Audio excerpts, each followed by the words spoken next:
El abrazo de Luis Echeverría fue estrecho, intensa su manera de confiarme casi al oído: será para bien de nuestros hijos. Desde finales de 1968 había descendido sobre el país una tristeza agria, malsana. La matanza del 2 de octubre de ese año, el despotismo del presidente Díaz Ordaz, su desprecio por los intelectuales, su desdén por la prensa, su lejanía de la gente, todo formaba parte de una manera ingrata de vivir la vida. Unos cuantos minutos estuve con Echeverría el 21 de octubre de 1969. La víspera había sido destapado como precandidato a la presidencia de la República. Desde el primer momento sus partidarios se adueñaron de los pasillos y las antesalas de la Secretaría de Gobernación. Era suyo el espacio, el aire. Lanzaban porras, gritaban sin cesar, cantaban. Echeverría sería candidato, presidente, Dios, presidente Dios. Su toma de posesión tendría el significado de un cambio de estación en la naturaleza. Reverdecería el país. Moya Palencia me había llamado a la dirección de Excelsior para que me reuniera con su jefe. El licenciado desea saludarlo, ponerse a sus órdenes. Al salir de Gobernación le interpreté las palabras de Echeverría como una manera de anticiparme que el ritmo de la respiración cambiaría en Palacio. Duros y crueles habían sido los tiempos de Díaz Ordaz. Otro hombre al frente de la nación podría significar una nación distinta, me decía de regreso al diario. En ese ánimo hubiera querido olvidar el 2 de octubre. Aquella noche, en un telefonema urgente me había advertido el secretario de Gobernación que en Tlatelolco caían sobre todo soldados, y ya, punto de colgar el teléfono, había dejado en el aire la frase amenazadora: ¿queda claro, no? También hubiera deseado apartar la imagen de todos conocida, 15 horas diarias en su despacho, servil a fórmulas y rutinas, pendiente de Díaz Ordaz hasta el celo, confundida la solidaridad con el servilismo. Otro tendría que ser el futuro, que el pasado había sido amargo, como nunca antes en los últimos sexenios. Ante la mirada atónita del país, Echeverría logró su transfiguración. De un día para otro apareció en escena elocuente, vivaz, desenvuelto. Aprendió a sonreír, perdió peso. Si había sido tieso, arrojaba sacos y corbatas al guardarropa y ponía en circulación la guayabera. Si su estilo había sido el de un cortesano, el oído al acecho del superior, sus nuevas maneras eran las del hombre libre. Su esposa también despertaba. De doña Esther Zuno se comentaba que había sido una luchadora social contenida por la rigidez y las ambiciones del secretario de Gobernación. El presente la revivía. Llamaba al candidato por su apellido, Echeverría, y en su voz había pasión y orgullo. Dejaba en claro que se dirigía a él como a un ciudadano. Echeverría era un nombre para todos y doña Esther aplazaba en público la hora de reunirse con su marido. Ella también deseaba oírse llamar como una igual entre iguales. Dígame, compañera, pedía. Hablaba sin reposo el candidato.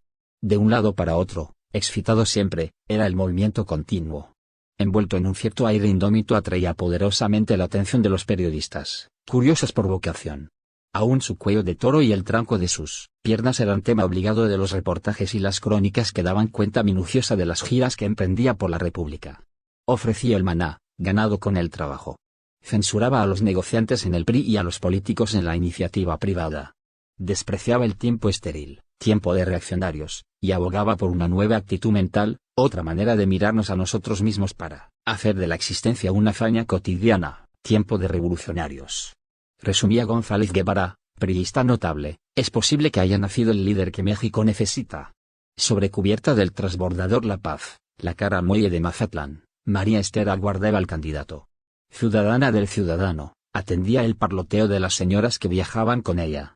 La adulaban, decían que Echeverría era el carácter, el carisma, México en busca de su destino. Sin amor por las palabras, ensuciaban el lenguaje. Apoyados los brazos en la barandilla del barco con destino a La Paz, yo miraba a la multitud en tierra y observaba a la señora de Echeverría, a 1 metro de distancia. Me dijo, amable: viene con 2 horas de retraso, pero no importa. Mire a la gente, Julio, constate su júbilo. Precedido de un rumor ensordecedor, en el centro de un trajín frenético, envuelto en serpentinas, bañado por confeti de todos los colores, apareció exultante bajo los últimos rayos del sol. Sus brazos y sus manos eran aspas que saludaban a los 4 puntos cardinales, su boca era un halago a los rostros desconocidos que se le aproximaban con una ansia casi sexual. Hombres y mujeres avanzaban hacia él para tocarlo y gritarle incoherencias. La multitud se hinchaba y se comprimía, bramaba, hacía sonar las matracas, desgranaba porras. Bajo el cielo en llamas, confundidos todos con todos, la alegría era como una epidemia, contagiosa. Finalmente, Zarpó el transbordador La Paz. A la distancia, quedaron los sueños de los soñadores. Dueño del barco, sin rival, el candidato se dejaba cortejar por los políticos, los invitados, los periodistas que le acompañábamos. En las conversaciones personales sostenía la mirada en la mirada que lo hurgaba o se le rendía. En público su voz sobresalía y sus carcajadas retumbaban. Hacía sentir una personalidad de atleta, sin espacio para la fatiga. Rara vez iba al baño. Principiaban los cuchicheos, casi no duerme, ni orina, si no quiere. En una mesa para 4 personas, a lo largo de 36 horas de travesía tuvo siempre a los mismos comensales, Martín Luis Guzmán, Manuel Espinosa y Iglesias y yo. Desde nuestro encuentro en Gobernación, 3 meses antes, no había cruzado palabra con él. Ahora contaba con su compañía. Su sonrisa reencontraba la vida. En una frase, Luis, una sola, ¿cuál será tu afán como presidente? Darles voz a todos los mexicanos. Que cada uno conozca sus derechos y obligaciones y que los ejerza. Avanzaré en este camino tanto como pueda. Le pedí una entrevista. Me dijo que más tarde y también que en su momento Excelsior se convertiría en un factor para enfrentar los retos que le esperaban como presidente de la República. Llegada la hora será un capitán valeroso, pensé. 2 meses después lo vi de nueva cuenta, ahora en la Escuela de Agricultura Hermanos Escobar, en Chihuahua. Por la noche, en un salón a reventar, habló a maestros y alumnos con un fervor que no le conocía. Su pasión encendió al auditorio y él quedó a merced de los oyentes. Así es la palabra que comunica. Un ayudante me indicó en voz baja, el señor quiere verlo. Acompáñame, me dijo Echeverría. Juntos recorrimos la exposición agrícola montada en su honor. De reojo le miraba la frente, amplia y redonda como una bóveda. Allí no estaba su fuerza, intelectual no era. Su fuerza era el futuro, otra manera de amar y luchar por el país. Ofrecía la escisión de su propio pasado para hacerse creer. Me impresionó el escenario. Había rostros tensos, ojos hipnotizados. La ansiedad de algunos transmitía angustia. El candidato podía cambiar la vida que quisiera, torcer el destino que le viniera en gana. No hay prestigio que se compare al prestigio del poder. Frente a una vitrina que exhibía objetos de uso común en el campo, le dije, uno a uno te han acompañado en las giras los directores de los periódicos.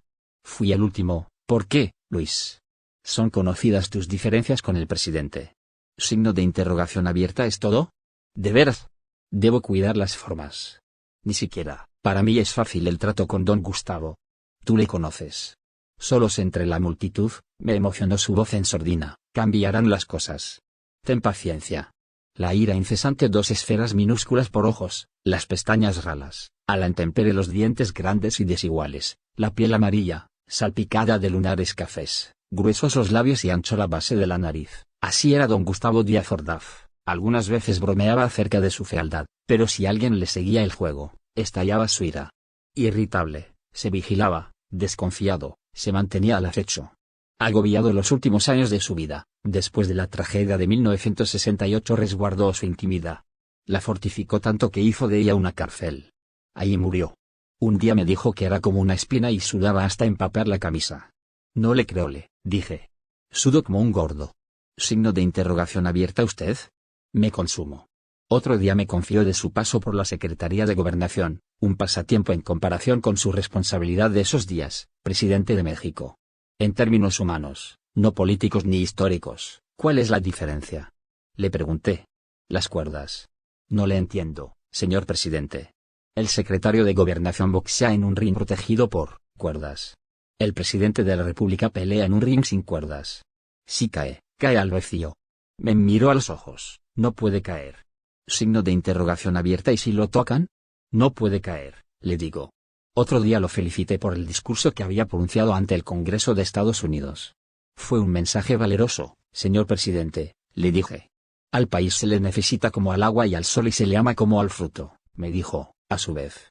No hay mexicano verdadero que no quisiera cobrarse las cuentas pendientes con Estados Unidos. Son nuestra obsesión y para siempre habremos de repetirles que no olvidamos los agravios. Pero un discurso es algo más que una flecha que da en el blanco. Se lo digo yo. El discurso obedeció sobre todo a razones de consumo interno. Los gringos aceptan nuestras mentadas de madre. No les gustan, pero no pasa de allí.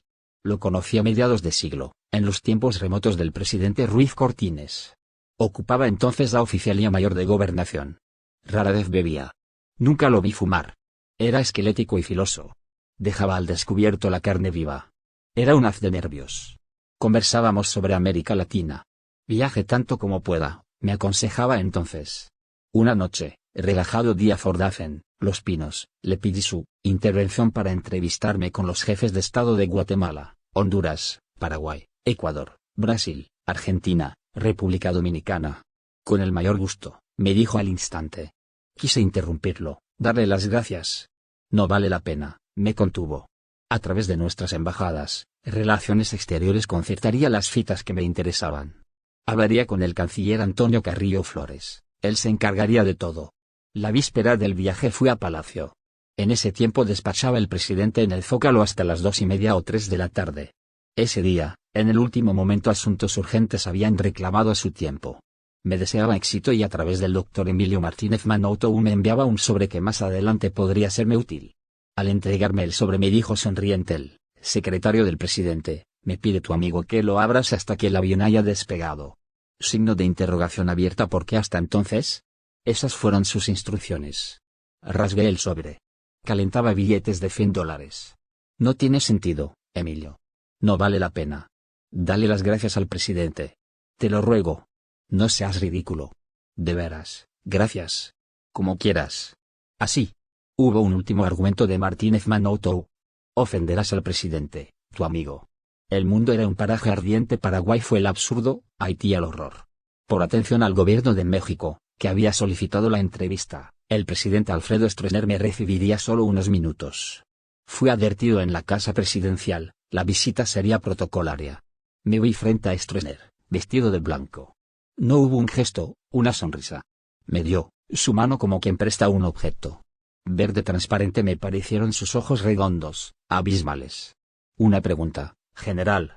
No está autorizada la entrevista. Una sola. Off the record. Signo de interrogación abierta. ¿Por qué persiste el toque de queda en Asunción? Mi pueblo me lo pide. Mi pueblo quiere vivir en paz. La miseria reinventó el azul de fuego en Puerto Príncipe, morado el cielo hasta herir los ojos. Sin una voluta que lo contamine, ni la brisa refrescaba la temperatura. Al llegar, fui advertido por el embajador de México, Ernesto Soto Reyes, no de limosna, pase lo que pase. Si entrega una moneda, la turba lo seguirá donde vaya, así sea el infierno. Exagera, embajador. Pobres. Véalos. No podrían ser más en el aeropuerto, entre muchos mendigos, vi a un ser pequeñito, sin brazos, sin piernas, sin tronco. Era la cabeza, el pescuezo y algo que continuaba, informe. Babeaba el engendro. En el fondo de sus cuencas había dos canicas, refulgentes e inmóviles. Me ganó la náusea. Al día siguiente, a las 11, el sol rumbo a su apogeo, el embajador me acompañó a la entrevista con François Duvalier, Papadoc. De botas negras, de saco y pantalones negros, blanca la camisa y negra la corbata de pajarito, nos recibió el tirano. Cerradas a piedra hiló puertas y ventanas de su oficina, el calor nos asfixiaba. Transpiraban nuestros cuerpos, las paredes. No se permitió Duvalier una pausa para ofrecernos un vaso con agua. Las grietas de su cara eran negras, profundas. Sus ojos parecían pedruscos. Publicada la entrevista a 8 columnas, el embajador de Haití en México aludió a una inadmisible falta de cortesía en la relación de nuestro gobierno con el presidente de su país. La presencia del embajador Soto Reyes en el despacho de Papadoc avalaba las calumnias divulgadas por una pluma abyecta. Carrillo Flores me llamó a su despacho. Suavemente, conforme a su estilo, me pidió que preparara un texto. Sin darle satisfacciones a Duvalier, debería evitar que el incidente creciera, hasta la posible declaratoria de persona non grata en contra de nuestro representante en Puerto Príncipe. Vi al presidente. No haga caso, me dijo. Insistí. Estaba preocupado. Duvalier es un hijo de la chingada, sentenció Díaz Ordaz. Todavía agregó, ¿cree usted que me pueda importar lo que piense un hijo de puta? Enredadas como cabelleras color castaño, las 3 letras formaban una miniatura en los puños de la camisa crema del licenciado Díaz Ordaz. Bordadas a mano, trabajadas con primor, no podía apartar los ojos de esa G, de esa D, de esa O. Dispuesto el ánimo para la conversación, abandonados los brazos sobre la superficie de su escritorio blanco, percibió el presidente mi ausencia, la mente quién sabe dónde. Signo de interrogación abierta. ¿Qué le pasa? Su camisa, señor presidente. Signo de interrogación abierta. ¿Qué? No, nada. Sentí su irritación, su genio vivo. Las iniciales nunca se las había visto. Me llaman la atención, señor presidente. La camisa es de sulca. Signo de interrogación abierta de Sulca. Sulca de Londres. ¿Le gusta? Muy bonita. Hecha a la medida. La seda es de Pekín. Toque. Suave como el agua. Acaricie la trama. Tomó un lápiz. Imperativo, me dijo, le voy a regalar 12 con sus iniciales. Deme sus medidas. No las conozco. Mi esposa me compra la ropa. Si no quiere no le regalo nada. Por favor, señor presidente. Al despedirnos, me dijo, entonces, ¿las quiere? Por supuesto, señor presidente. Tardan 3 meses. En cuanto las reciba, se las hago llegar a su domicilio. Menospreciaba a don Gustavo a don Luis. Un día me confió, está verde. Otro día, no crece. Conserva la mentalidad de subsecretario encargado del despacho. Alguna vez, si no tiene que hacer, algo inventa. Le obsesiona el trabajo por el trabajo mismo. Otra vez, cada noche se hace leer por teléfono los editoriales del Nacional, como si a alguien le importaran esos papasales. También caía en la burla, lo invité a jugar golf, temprano. Llegó al amanecer.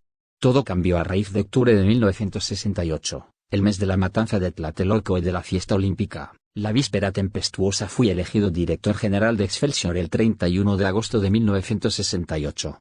El país se endurecía, también el diario. Permanecí al lado de mi antecesor, don Manuel Becerra Acosta, hasta el día de su muerte. Fui su auxiliar. Afirmó en mí el orgullo por la profesión. Hizo del periodismo una convicción y una pasión. El mismo día de la designación me llamó el presidente Díaz Ordaz por teléfono. Felicitaciones. Detrás de él, todos sus secretarios, los gobernadores, los senadores, los diputados. El milagro de la unanimidad es asunto ordinario en el gobierno. Llovieron telegramas de los prohombres de la iniciativa privada. En el edificio de Reforma 18 cantaron los mariachis, escuché promesas de lealtad, fui abrazado hasta quedar exhausto. Observada desde el exterior, la alegría es siempre igual a sí misma. Hacia adentro tiene 1000 lenguajes. No hay alegría sin una responsabilidad que la limite, alguna preocupación que la ensombrezca. No es como la euforia, una embriaguez. Menos como el éxtasis que se da en el amor. Eran los días de los estudiantes, posesionados del corazón de la ciudad. Sus manifestaciones por el Paseo de la Reforma, rumbo al Zócalo, causaban tensión en el interior de la cooperativa. La multitud estallaba en injurias a su paso por Excelsior. Prensa vendida, gritaba. Eran miles los puños en alto, los rostros descompuestos, la ira en la piel. No ocultábamos las noticias. Tampoco la magnitud del fenómeno. En aumento incesante, nuestras ediciones consignaban desplegados de todos tamaños en apoyo al movimiento estudiantil.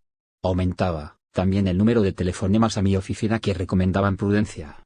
En nuestro oficio sabemos que no hay manera de resistir un suceso. Es el vacío que se abre. Se traga al reportero, al canonista, al escritor hecho en la tinta de la información.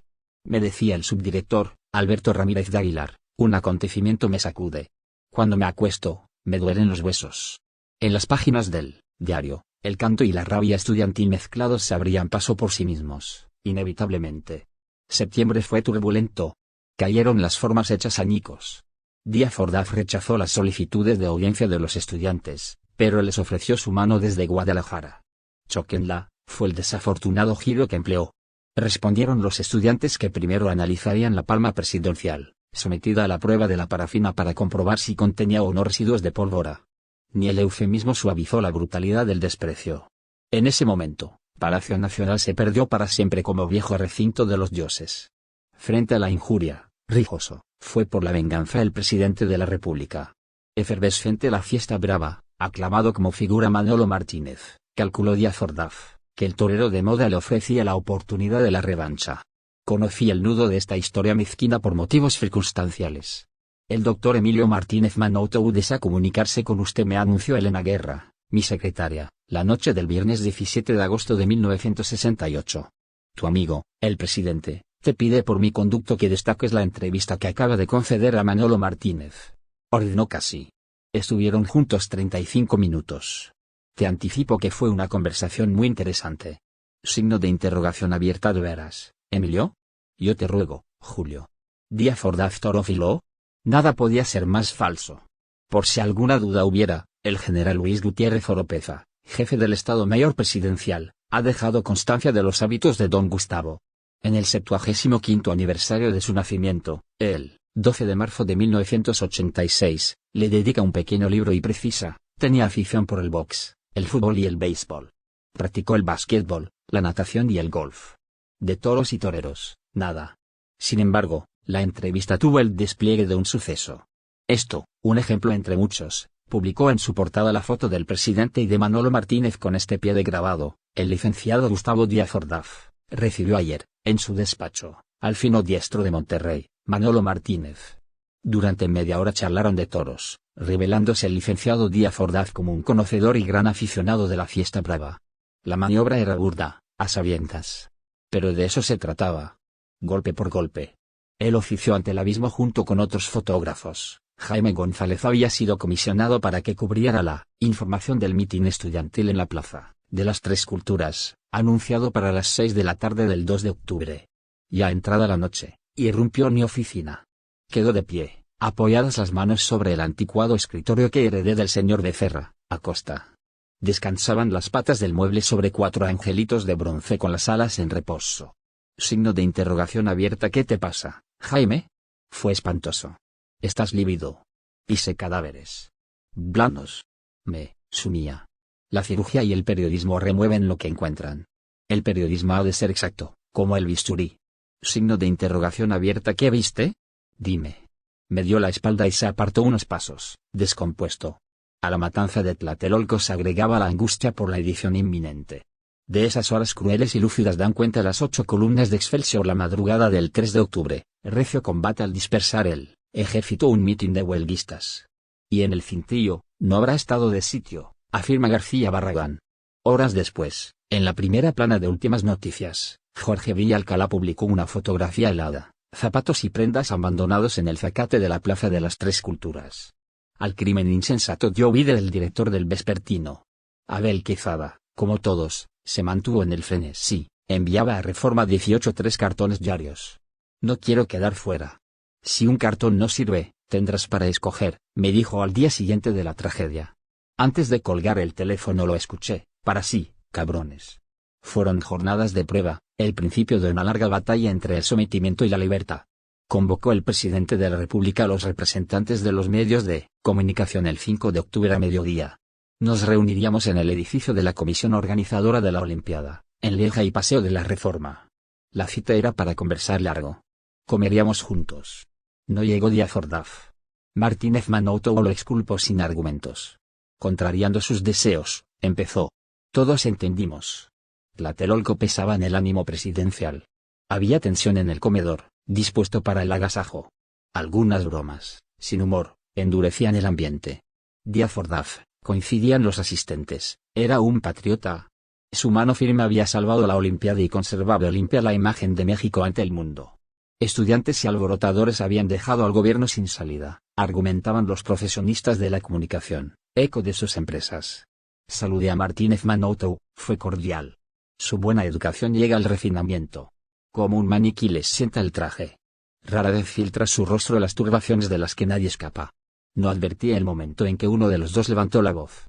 Ignoro cuál sería mi grado de excitación, no el suyo. Estaba descompuesto. Traicionaste al presidente. No me digas eso. Quiere que lo sepas, casi entiende tu actitud. Pregunté. Signo de interrogación abierta. ¿Y tú estás de acuerdo?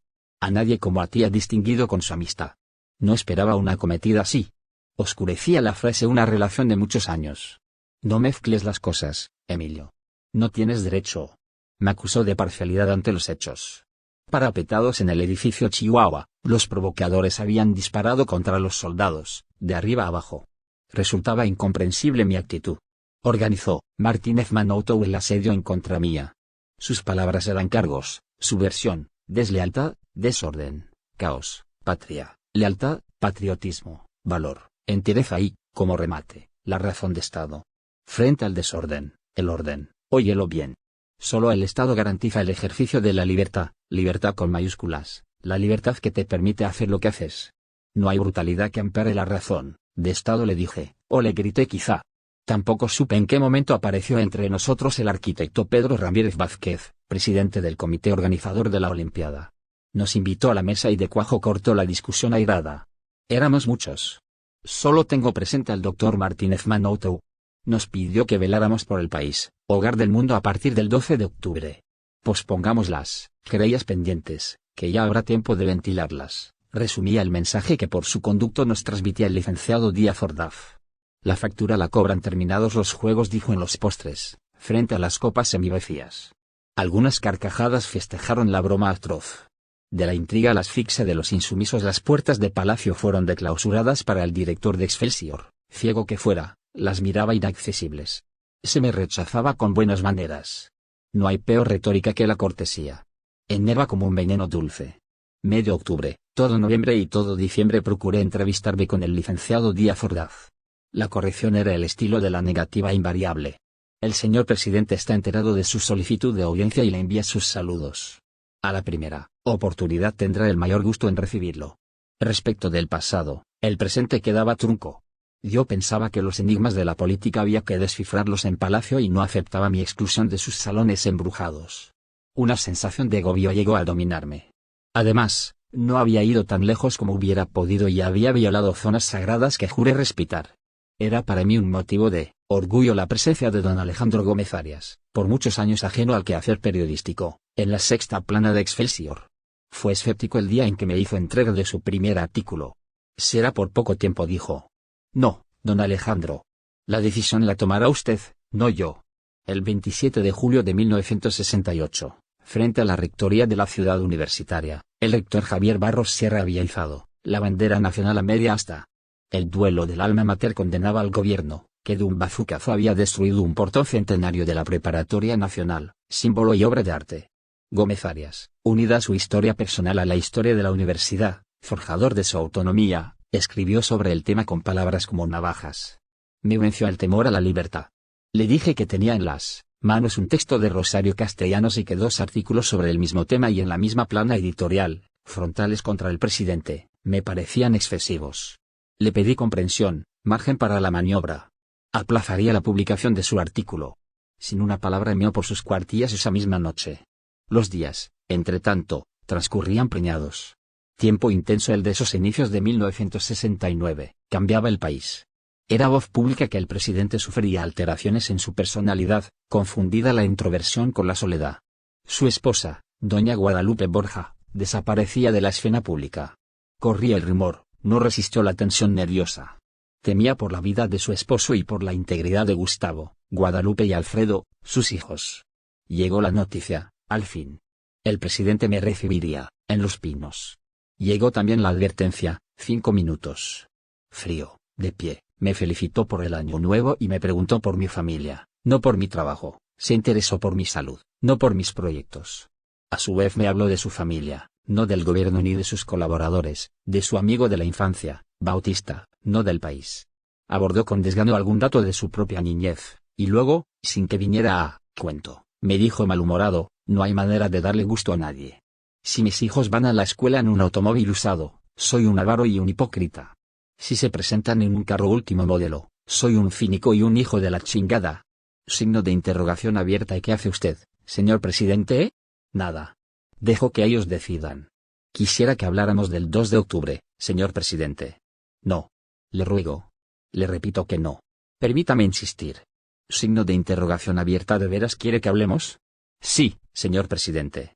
Ya sentados, el escritorio de por medio, me dijo, solo una pregunta, ¿continuará en su actitud, que tanto lesiona a México? ¿Continuará en su línea de traición a las instituciones, al país? Vi sus pómulos saltados, la piel restirada, unos ojos sin color.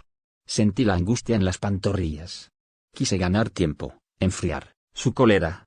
Tomé una cajetilla de cerillos abandonada sobre el escritorio y la elevé a la altura del rostro. Permítame. Diga.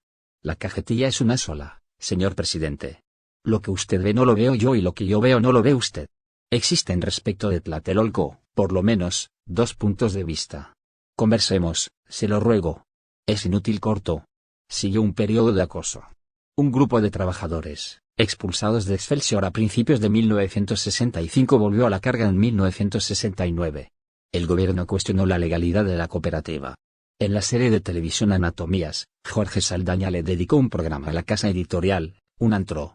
Fue insólito el titular del día, a 8 columnas, el 25 de agosto, remate de una campaña de difamación y desprestigio, miente Excelsior. Excelsior tendencioso, amarillista, vendido a causas deleznables. Multiplicados sus disfraces, aparecía el poder por todos lados. La suerte es una urdimbre tejida con paciencia. Ya en el gobierno de Miguel de la Madrid, olvidada la historia quién sabe dónde, no habría podido imaginar que un viejo antagonista, enemigo acérrimo en Excelsior, me revelaría con todo género de pormenores las maquinaciones que Díaz Ordaz y Luis Echeverría pusieron en juego para quebrantar al diario. Jorge Velasco, secretario del Consejo de Vigilancia, expulsado de la cooperativa en 1965, juró que regresaría triunfador al periódico. Al paso de los años observó cómo desertaban de la lucha muchos de sus compañeros, agotados en un empeño que a la postre juzgaron estéril. No perdió arrestos. Jorge Velasco volvería a la pelea en la primera oportunidad. La vio clara en 1969, poco después de Tlatelolco. Lo encontré en casa del doctor Alejandro Hertz Manero, invitados ambos a una comida multitudinaria. Nos saludamos con naturalidad y conversamos de buen humor. Hablamos del presente y del futuro. Dejamos para más adelante el tiempo vivido, si acaso. Hacia finales de 1984 circuló Dos Poderes, el testimonio de Manuel Becerra, Acosta acerca de los sucesos del 8 de julio de 1976 y algunos apuntes de los años 60. Reapareció Velasco. Quiero contarte lo que en verdad ocurrió en 1969 y en los años subsecuentes, me anunció un día, suya la iniciativa. Igual que muchos compañeros de entonces, caí en la manipulación de Díaz Ordaz y de Luis Echeverría. Fui instrumento en sus manos, testigo de la intromisión del gobierno en la vida interna de la cooperativa. Fui protagonista, viví como pocos ese tiempo de mierda y locura. Cuéntame, Jorge, le pedí. Sí, es tiempo, y me contó la historia. Al término de una ceremonia en el Palacio de Bellas Artes, el presidente Díaz Ordaz y el licenciado Bernardo Ponce, compañero de Jorge Velasco desde 1965, conversaron unos minutos, conversaron a solas y conversaron recio. Allí mismo el presidente citó a Ponce para que pudieran hablar, con calma. El día de su entrevista, me dice Velasco, fui a casa de Bernardo para conocer en caliente el resultado de la audiencia. Llegó jubiloso. Díaz Ordaz nos ayudaría, fueron sus primeras palabras. Al día siguiente nos reuniríamos con el secretario de Gobernación para impulsar la lucha contra las autoridades ilegítimas de Excelsior. Echeverría nos recibió a la hora en punto y fue al grano, directo. Nos dijo que era difícil de continuar la lucha, que estábamos desmantelados, que de 1965 a la fecha habíamos perdido fuerza, si en verdad alguna vez la habíamos tenido en el interior de la cooperativa. Le dijimos que podríamos hacer expulsar del periódico a un número importante de trabajadores y rehacernos rápidamente. 10, se dijo en un principio. 40, acordamos a la postre. Se trataba de provocar una sacudida en Reforma 18. Caldearíamos los ánimos, sin duda, pero, ¿bajo qué condiciones? Echeverría nos dijo que en un corto plazo podría restablecerse la legalidad en la casa editorial. Yo le pregunté, directo, ¿quién se haría cargo, entre tanto, de los compañeros expulsados? ¿Quién los mantendría, para hablar claro? Gobernación, contestó directo también, con los ojos semicerrados. Nos pidió luego que en su oportunidad le hiciéramos llegar la lista de los trabajadores a los que habría que pagar sus percepciones y todo lo que hiciera falta, de acuerdo con las nóminas del diario. Nadie saldría perjudicado. Echeverría estaría al pendiente de todo. Como primera medida, alquilamos una oficina en el número 68 de la Avenida Juárez, en el edificio San Antonio, a unas cuadras de Excelsior. Gobernación cubriría la renta, el sueldo de la secretaria, el teléfono, la papelería, hasta el alcohol cuando hiciera falta, que a veces no hay como un whisky para levantar el ánimo. Los viernes, día de pago en la caja de la cooperativa, serían también el día de pago en el despacho de San Antonio. Todo proveería Gobernación, enfermedades, percepciones, vacaciones, gratificaciones trimestrales, la gratificación de fin de año, de nada sería privado el grupo. Algunos, como el licenciado Ponce, Oliverio Duque, yo mismo, no aceptamos y nunca aceptaríamos el salario. En un par de días hicimos expulsar de Excelsior a los trabajadores de que habíamos hablado en Gobernación. En el Universal, El Heraldo y algunos otros periódicos insertamos un mismo desplegado, firmado por los 40, violentísimo contra el poder ilegítimo de la cooperativa. Los resultados de la maniobra salieron a pedir de boca. Habíamos dado el primer paso. Apuntadas las baterías al objetivo, los pagos semanales empezaron a fluir al número 68 de la Avenida Juárez. Todo marchaba. Sin obstáculo real dimos vida a un viejo proyecto, la republicación de un órgano que denunciara los vicios de la cooperativa, sus abusos. Excelsior Libre lo habíamos llamado en 1965. Circuló unos números. Ahora que Gobernación pagaba, Gobernación nos marcó el alto. Incurríamos en delito al usar el logotipo del diario. Afrontamos las consecuencias, dijimos. No, fue la respuesta. En el tono persuasivo de una orden disfrazada sugirió Gobernación que eligiéramos a un maestro universitario de prestigio para que expusiera por la televisión los muchos males que aquejaban a la cooperativa. El especialista sentaría los principios de la ley. Nosotros, todo el grupo, seríamos los fiscales. Se trataba de provocar una conmoción dentro y fuera de Excelsior. La idea nos pareció excelente. Visité al licenciado Salvador Emelías, ameritado profesor, personaje del foro, experto en derecho cooperativo. Aceptó. Lo recuerdo bien, brillante ante las cámaras de Jorge Saldaña, conductor impecable de los programas de anatomías, que así se llamaba la serie dedicada a grandes problemas nacionales. Ya a solas, en una reunión que se prolongó por horas, me dijo don Salvador que abriéramos los ojos. Le parecía claro que el gobierno nos alentaba y nos desalentaba, nos dejaba volar y nos recortaba las alas. Jugaba con nosotros. Nos usaba. Más tarde recordaría esta conversación dulce y amarga, sostenida en el tono de padre a hijo. Al despedirnos, me dijo, tenga presente, Jorge, que nacen y se desarrollan en el sistema mexicano discípulos aventajados de Maquiavelo. Recuerde la frase del filósofo florentino, divide y vencerás. Piensa en los nuestros, que dicen, corrompe y vencerás. Nos llevó la locura no sé, dónde. Un atardecer, reunidos en el edificio San Antonio, bromeábamos apenas y permanecíamos atentos al reloj, que avanzaba con lentitud exasperante. Esa noche, apoyados por fuerzas de choque de la CTM, tomaríamos Excelsior. Hacia las 8, el licenciado Bernardo Ponce y yo nos trasladamos a la oficina de Fidel Velázquez para conocer las últimas instrucciones. Estuvimos unos minutos con el viejo líder. Voy a consultar, nos dijo, la voz inalterable, como su rostro. Tras una breve espera, con la misma voz y la misma expresión, anunció, intemporal, cambiaron los planes.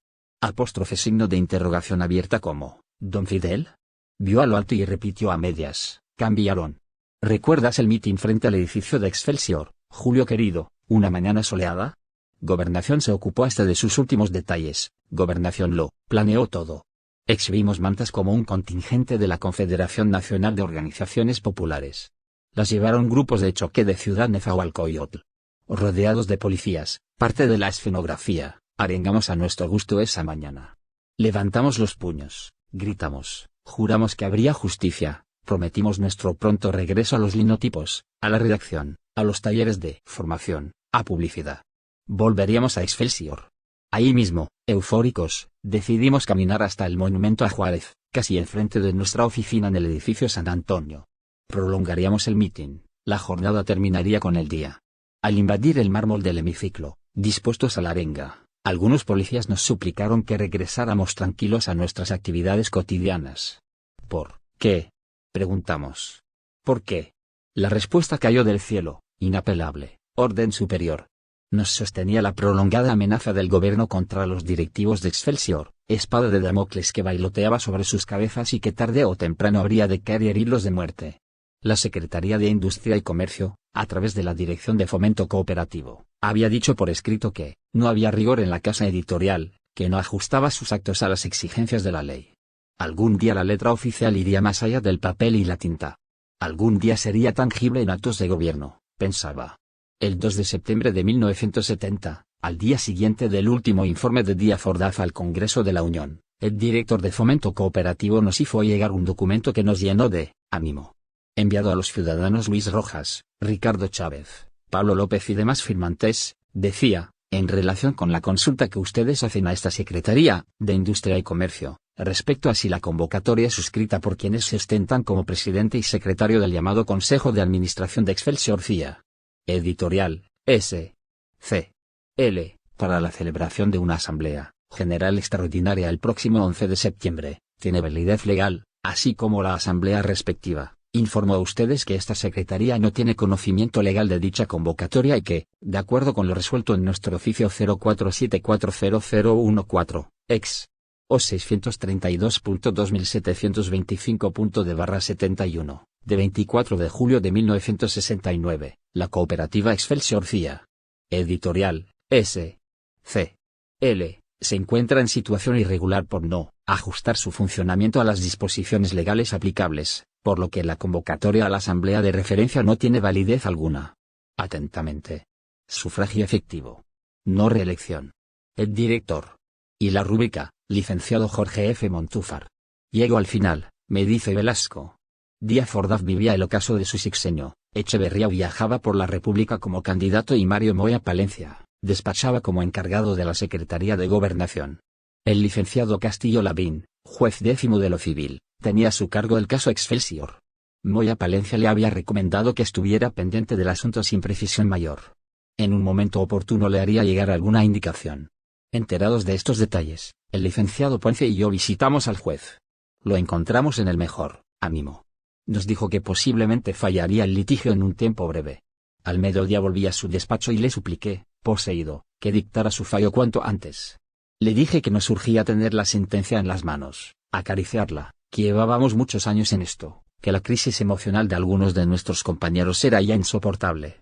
Le dije que el caso no ofrecía mayores complicaciones, desde el punto de vista legal. Sosteníamos que el libro de actas de la cooperativa contenía datos falsos y demandábamos la posesión de la caja de Excelsior, a la que teníamos derecho.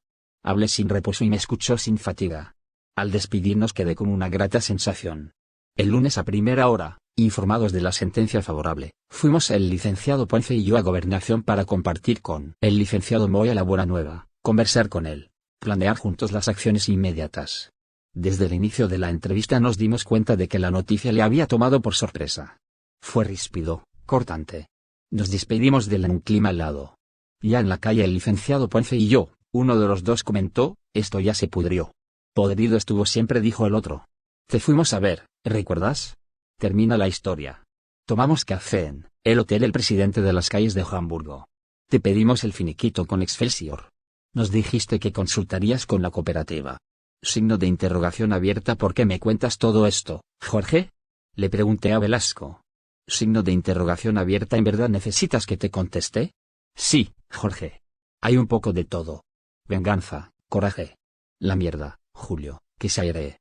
Sin acceso a Díaz Ordaz, combatido Excelsior desde el gobierno, preguntaba a mis compañeros y me preguntaba a mí mismo acerca de las medidas que deberíamos tomar para enfrentar las circunstancias en que nos encontrábamos envueltos.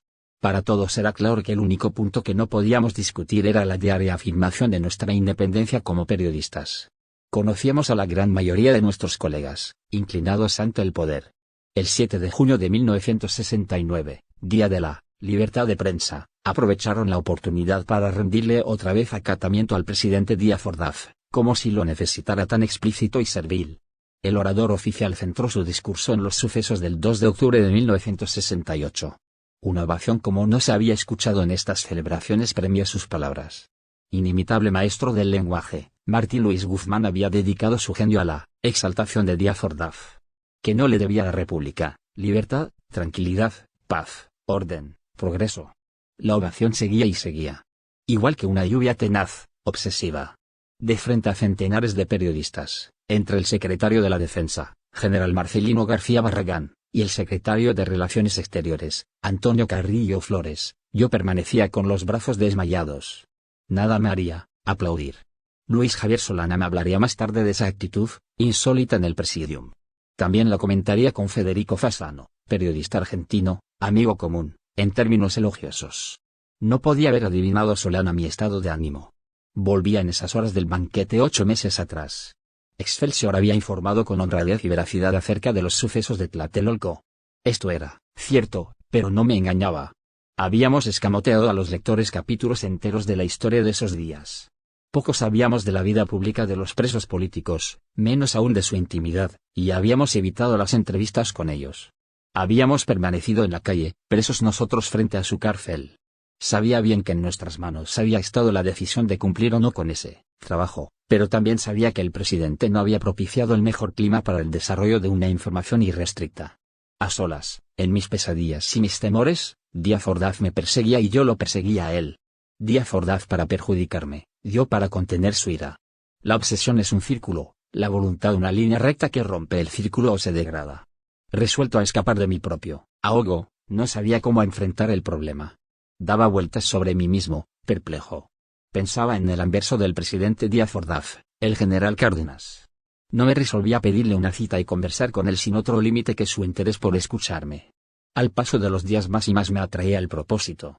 En el caso improbable de un rechazo del general, su actitud también representaría una enseñanza que habría de tomar en cuenta. Recurría a uno de sus hombres de confianza, discreto, salvo con su jefe. Lo enteré de mi urgencia. En su estilo me hizo saber que en su oportunidad tendría noticia de él, si así se lo ordenaba. Llegó la respuesta. Don Lázaro me hacía saber que conversaríamos tanto como yo quisiera. Sugería que me trasladara con 2 compañeros de Excelsior, un reportero y un fotógrafo, al pueblito de La Libertad, en Michoacán. Nos ofrecía una avioneta y fijaba la fecha del encuentro. Francisco Cárdenas Cruz, Mario Aguilera y yo saludamos al general Cárdenas en una escuela de niñas, todas vestidas de blanco.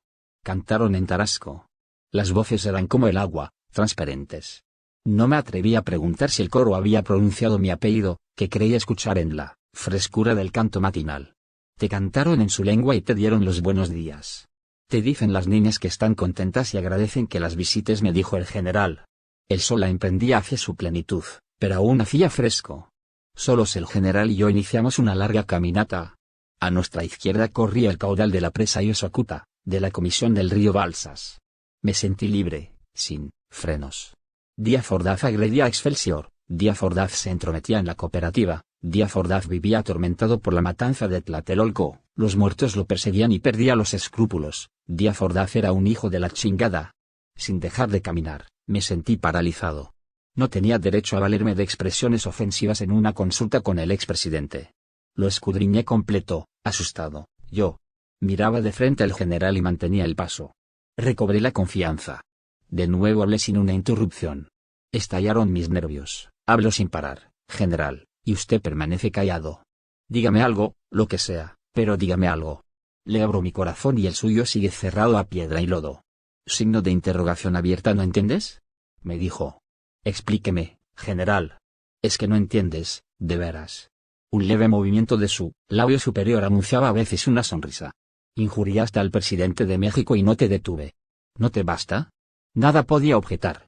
Fui yo quien te pidió que vinieras con tus amigos, un fotógrafo y un reportero. No entiendes, de veras. Me señaló una banca en un jardín poblado por árboles color esmeralda. Llama a tus compañeros. Me gustaría que nos tomaran unas fotos juntos. Gracias, general. Instalados entre mesas rústicas, comimos al aire libre, confundido el general con hombres y mujeres que lo miraban en silencio. Apenas probaba bocado, pero simulaba apetito. En una de esas, sin que se den cuenta, cambias tu plato por el mío. Transcurrió una tarde melancólica. Al despedirnos me abrazó, quiero creer que largamente. Gracias por tu visita, me dijo. Al día siguiente, firmado por Cárdenas Cruz, apareció a 8 columnas la crónica del encuentro. Manuel Becerra Acosta, el subdirector del periódico, sucesor de Alberto Ramírez de Aguilar, gerente de Excelsior desde hacía algún tiempo, seleccionó la fotografía para la misma primera plana. A 3 columnas, de un cuarto de perfil el general, de perfil el director del diario, la imagen hablaría por sí sola. Cerca el fin del sexenio de Díaz Ordaz, Elena Poniatowska me pidió unas fotografías de nuestro archivo para ilustrar la obra que terminaba, La noche de Tlatelolco.